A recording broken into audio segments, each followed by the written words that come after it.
Welcome back. अब हम बात करने जा रहे हैं कॉल बैक हुक के बारे में। कॉल बैक हुक क्या होती है, किस तरह इसको इस्तेमाल किया जाता है, लेट्स सी।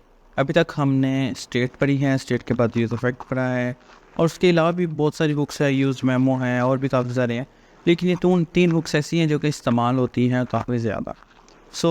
हम यहाँ पर ऐसा करते हैं कि सर्विसेज भी है, कॉन्टैक्ट भी है, हम कॉन्टैक्ट में आ जाते हैं और यहाँ पर हम अपनी कॉल बैक हुक की एग्जांपल देखते हैं। ठीक है, कॉल बैक हुक का यूज़ अगर देखने को देखा जाए तो अच्छा खासा यूज़ है, लेकिन अगर इसको ना भी इस्तेमाल करें तो कोई इशू नहीं है।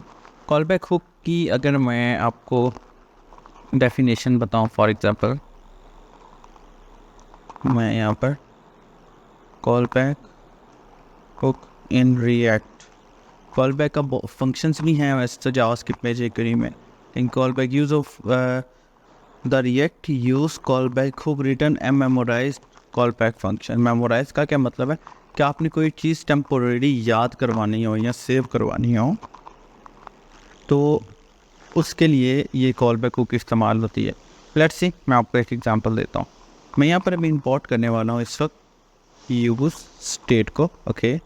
और यहाँ पर हम एक एग्जांपल को जो है ना लेकर सकते हैं, और यहाँ पर मैं कांस्टेंट एक काउंटर बनाता हूँ जो सिंपल आम तौर पे काउंट इस्तेमाल होता है। ठीक है, और मैं यहाँ पर नेक्स्ट सेट काउंट लगा देता हूँ और उसके बाद यूज़ स्टेट के अंदर इसकी वैल्यू डिफ़ॉल्ट वैल्यू 0 कर देता हूँ। ठीक है, अब ये देखिएगा, अब यहाँ पर मैं एक बटन बनाता हूँ।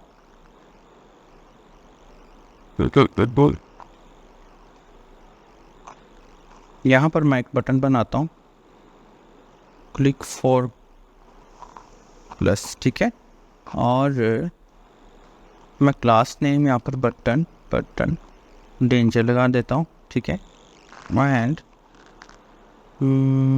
यहाँ पर कहीं पे, अच्छा हमें बेसिकली इसको पूरे डिव में देना है, तो लिहाजा मैं इसको यहाँ से क्रॉस करता हूँ और this one and this one. Okay, now let's see, मैं यहाँ पर H2 लगाता हूँ, H2 लगा के काउंटर इस, और यहाँ पर हम उस काउंटर को कॉल कर लेते हैं। सॉरी, लारावेल पे काम कर रहा था तो वहाँ पर डबल ब्रैकेट्स होती हैं व्यूज़ के अंदर। एनीवेज लेट्स सी, इसके अंदर ये देखिए ये 0 आ गया। अब मैं चाहता हूँ मैं इस पर प्लस करूँ तो ये मेरा काउंट होता रहे।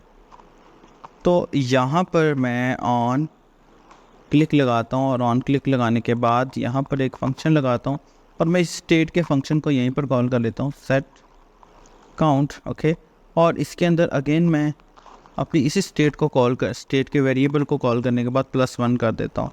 नाउ यू विल सी, जब मैं इसको प्लस करूँगा तो ये देखिए ये प्लस होता जाएगा। ठीक है, okay let's see.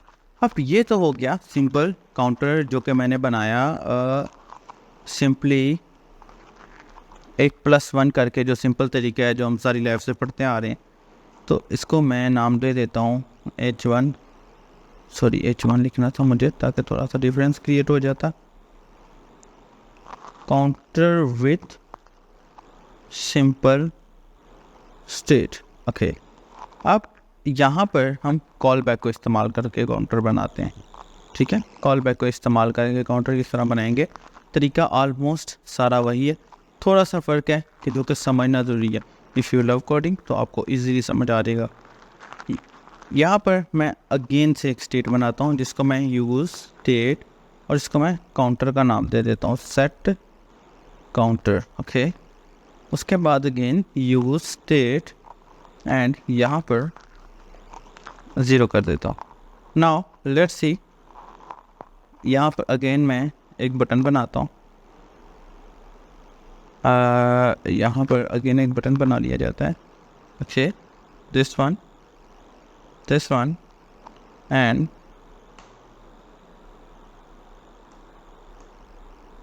Class. Okay, और यहाँ पर बटन वार्निंग बोल देता हूँ मैं इसे, और मैं click for plus with call back.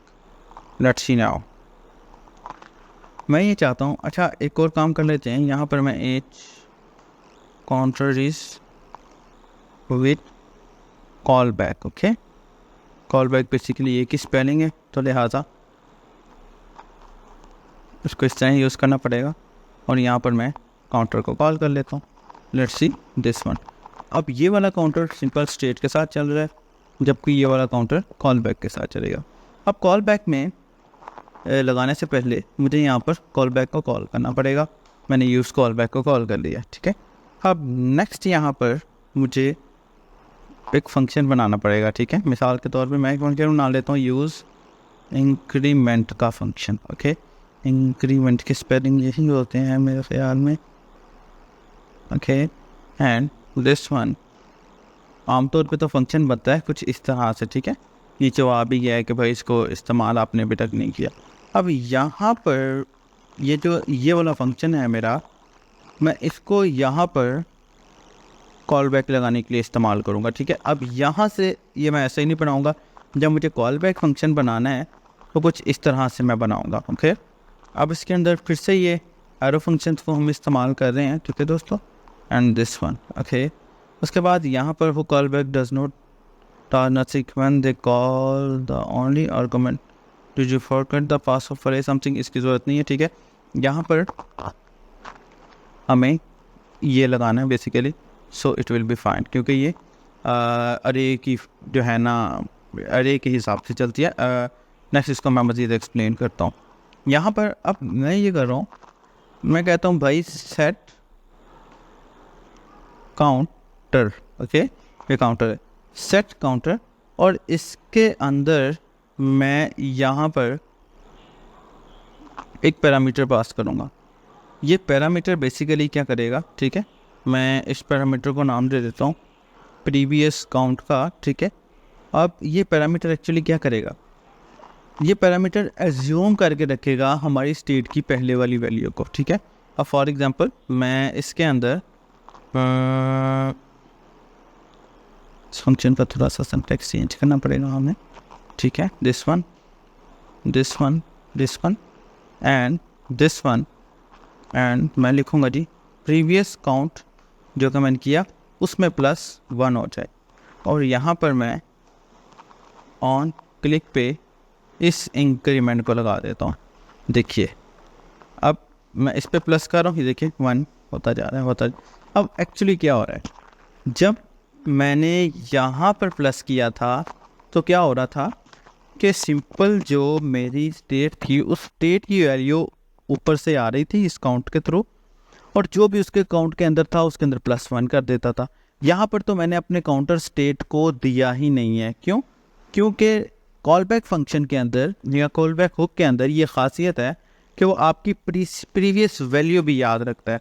अब देखिए, अब मैंने जस्ट उसको बोला जो भी तुम्हारी प्रीवियस वैल्यू थी, प्रीवियस काउंट, या कोई फंक्शन नहीं है इसमें हम जो मर्जी लगा सकते हैं, एक्चुअली पैरामीटर में आती ही प्रीवियस वैल्यू, ठीक है। मैंने उसको बोला जो भी तुम्हारी प्रीवियस वैल्यू थी, मैंने जस्ट आपको याद करवाने के लिए बताया, मैंने इसको बोला जो भी तुम्हारी प्रीवियस वैल्यू थी उस प्रीवियस वैल्यू को अपडेट कर दो अगेन +1 करके, और जो भी इसका वैल्यू बनता है उसको सेट काउंटर के अंदर जो है ना वो सेट कर दो। तो हो क्या रहा है, फंक्शन दोनों सेम चल रहे हैं, लेकिन फ़र्क कहाँ है, एक फ़र्क है काउंटर के अंदर, ये फ़र्क है कि हमें उसको स्टेट का वेरिएबल देना पड़ रहा है। इसको मैं वेरिएबल नहीं कहते वैसे, इसको मैं इसके लिए कह रहा हूँ ताकि आपको समझ आए, ताकि हमारी वैल्यू जो है जो भी पहले वाली वैल्यू थी उसके अंदर +1 हो जाए।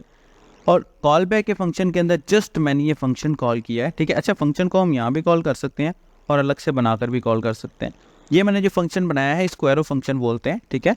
और ये फंक्शन मैं इस तरह भी बना सकता था, इंक्रीमेंट करके इस तरह भी बना सकता था, कोई ऐसा मसला नहीं था इसके लिए।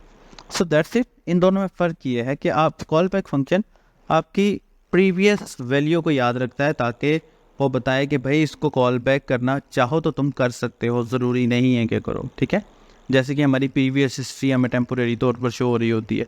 That's it. तो आई होप सो कि आपको कॉल बैक फंक्शन की समझ आ रही होगी। सो नेक्स्ट अब हमने अगला स्टेप लेना है कि हम APIs को किस तरह से कॉल कर सकते हैं। अब हम यही चीज़ें प्रैक्टिकली APIs के अंदर लगाएंगे। सो अपना बहुत सारा ख्याल रखिएगा। God bless you and good bye.